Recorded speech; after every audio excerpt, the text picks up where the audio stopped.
એક મોટા સમાચાર મળી રહ્યા છે। ભાજપના વધુ એક કાર્યક્રમમાં સોશિયલ ડિસ્ટન્સના ધજાગરા ઉડ્યા છે। જી હા, ભાજપના કાર્યક્રમમાં ફરી એકવાર સોશિયલ ડિસ્ટન્સનો સત્યાનાશ વળ્યો।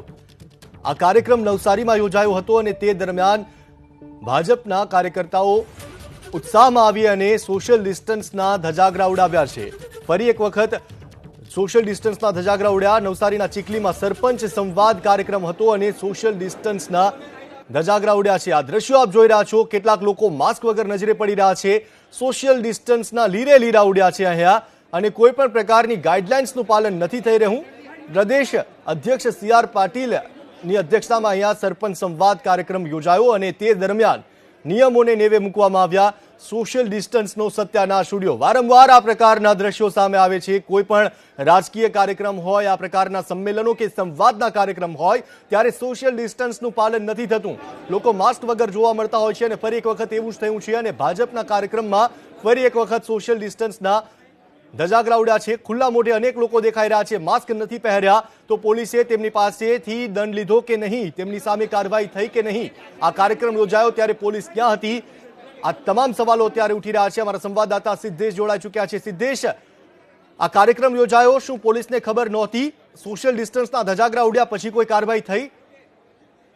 ચીખલી ખાતે આજે સાંસદ સરપંચ સાથે સંવાદનો કાર્યક્રમ યોજવામાં આવ્યો હતો, જેમાં CR પાટીલ મુખ્યત્વે હાજર રહ્યા હતા। પ્રોગ્રામ સમાપ્તિ બાદ સરપંચો દ્વારા ફોટો પડાવવાની લાઈનમાં સોશિયલ ડિસ્ટન્સિંગના ધજાગરા ઉડ્યા હતા। સમગ્ર CR પાટીલ દ્વારા 2 થી 3 વાર સરપંચોને કહેવામાં આવ્યું હતું સોશિયલ ડિસ્ટન્સિંગ જાળવો, પરંતુ ફોટા પાડવાની લાઈનમાં સરપંચો ભાન ભૂલીને સોશિયલ ડિસ્ટન્સિંગના ધજાગરા ઉડ્યા હતા। સ્થાનિક પોલીસના કાર્યક્રમની જાણ હતી, પરંતુ કોઈ કાર્યવાહી હાલ સુધી કરવામાં નથી આવી। પરંતુ જેમ જેમ લોકોની ભીડ વધતી ગઈ તેમ તેમ CR પાટીલ પણ કાર્યક્રમ છોડીને ત્યાંથી નીકળી ગયા અને ફોટા પડાવવા માટે જે કાર્યકર્તાઓ ઉભા હતા તે લોકોને પણ ના પાડવામાં આવી હતી। જી આભાર સિદ્ધેશ જાણકારી આપવા માટે। તો અત્યારે લોકોને એ સવાલ થઈ રહ્યો છે કે તેમના પર જો નિયંત્રણો મૂકવામાં આવતા હોય, તહેવારો પર જો નિયંત્રણ હોય, તો પછી રાજનેતાઓના આવા કાર્યક્રમ પર કેમ નહીં? CR પાટીલ સાથે ફોટો પડાવવા માટે લોકોએ પડાપડી કરી અને તે દરમિયાન સોશિયલ ડિસ્ટન્સનો સત્યાનાશ વળ્યો। જોકે ત્યારબાદ CR પાટીલ ત્યાંથી નીકળી ગયા હતા, પરંતુ ચીખલીમાં સરપંચ સંવાદ થયો હતો અને તે દરમિયાન સરપંચોએ અને અન્ય જે લોકો હતા તેમણે CR પાટીલ સાથે ફોટો પડાવવા માટે પડાપડી કરી હતી અને લોકોએ ભીડ એકઠી થઈ ગઈ હતી।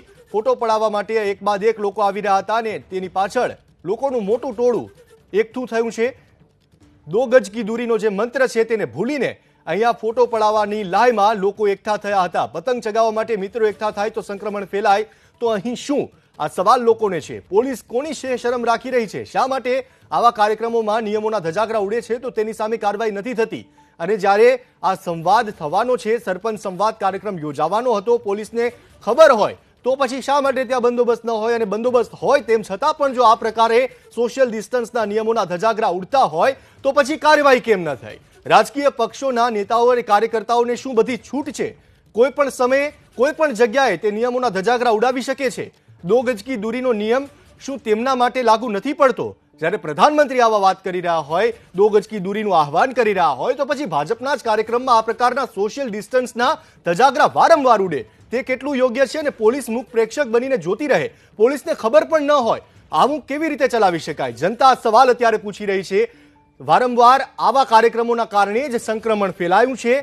આપણે હંમેશાથી એ પરિસ્થિતિનો સામનો કરતા આવ્યા છીએ કે આવા કાર્યક્રમો થાય ત્યારબાદ સંક્રમણનો વિસ્ફોટ થાય છે। જો આ કાર્યક્રમમાં કોઈ પણ વ્યક્તિ સંક્રમિત હશે અને બીજાને ચેપ લાગશે તો તેની પાછળ જવાબદાર કોણ? ફોટો પડાવવા માટે ભીડ એકઠી થઈ, લોકો ઉત્સાહમાં આવ્યા। CR પાટીલ સાથે ફોટો પડાવવા માટે તેઓ એક સાથે સ્ટેજ તરફ ધસી આવ્યા અને તે સમયે તેઓ એ ભૂલી ગયા કે કોરોના હજી આપણી વચ્ચેથી ગયો નથી। કોરોના સંક્રમણ જરૂર ઓછું થયું છે, પરંતુ આપણી સતર્કતાના કારણે જ તે ઓછું થયું છે। CR પાટીલની સૂચના હોવા છતાં પણ કાર્યકર્તાઓએ કેમ તેમની વાત ન માની? CR પાટીલે ના પાડી તેમ છતાં પણ શા માટે આટલી મોટી સંખ્યામાં કાર્યકર્તાઓ તેમના તરફ ધસી આવ્યા ફોટો પડાવવા માટે? જો કે આખરે CR પાટીલે તે કાર્યક્રમ છોડીને જવું પડ્યું, કારણ કે તેઓ પરિસ્થિતિનો અંદાજ લગાવી ચૂક્યા હતા કે તેઓ ત્યાં રહેશે તો કયા પ્રકારની સ્થિતિનું નિર્માણ થઈ શકે છે। એટલા માટે જ તેઓ ત્યાંથી ચાલ્યા ગયા અને સંક્રમણ ન ફેલાય માટેના પ્રયાસો કર્યા, પરંતુ કાર્યકર્તાઓ વારંવાર ભૂલી જાય છે, લોકો વારંવાર ભૂલી જાય છે જેઓ આ કાર્યક્રમમાં હાજરી આપે છે કે સોશિયલ ડિસ્ટન્સ જાળવવું ફરજિયાત છે। આમ જનતા પાસેથી દંડ વસૂલવામાં આવશે, પરંતુ આવા કાર્યકર્તાઓની સામે પોલીસ કેમ મજબૂર બની જાય છે, કેમ કોઈ કાર્યવાહી નથી થતી? આ સંવાદ સંક્રમણ ફેલાવશે તો તેની પાછળ જવાબદાર કોણ? આ સવાલ અત્યારે ઉઠી રહ્યો છે. સી.આર. પાટીલે વારંવાર સૂચનાઓ આપી અને કહ્યું પણ ખરા, અને આ દ્રશ્યોની અંદર પણ દેખાઈ રહ્યું છે કે તેઓ લોકોને કહી રહ્યા છે કે એક બાદ એક આવો. તેમની સાથે તેઓ ફોટો પડાવવા માટે તૈયાર હતા, પરંતુ સોશિયલ ડિસ્ટન્સ અને માસ્કના નિયમોના ધજાગરા ઉડે તે તેમને પણ મંજૂર નહોતું. એટલા માટે તેમણે કાર્યક્રમ છોડી દીધો. ખુલ્લા મોઢે અનેક કાર્યકર્તાઓ અહીંયા જોવા મળ્યા. અહીંયા હાજર અનેક લોકોએ માસ્ક નહોતા પહેર્યા, નિયમોના ધજાગરા ઉડ્યા અને ત્યારબાદ તેમણે અહીંયાથી જવાનું પસંદ કર્યું. સી.આર. પાટીલે અહીંયાથી વિદાય લીધી. પોલીસ કોની શરમ રાખી રહી છે? આ સવાલ અત્યારે ઉઠી રહ્યો છે.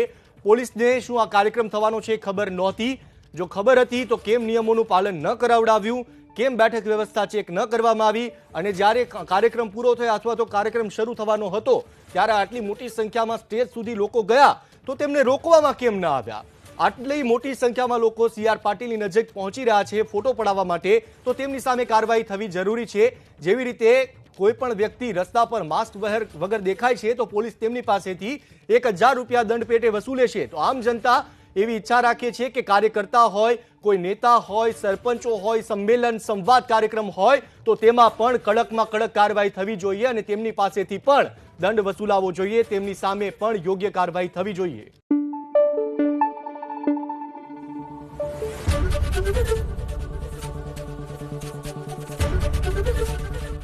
એબીપી અસ્મિતા, ગુજરાતની અસ્મિતા.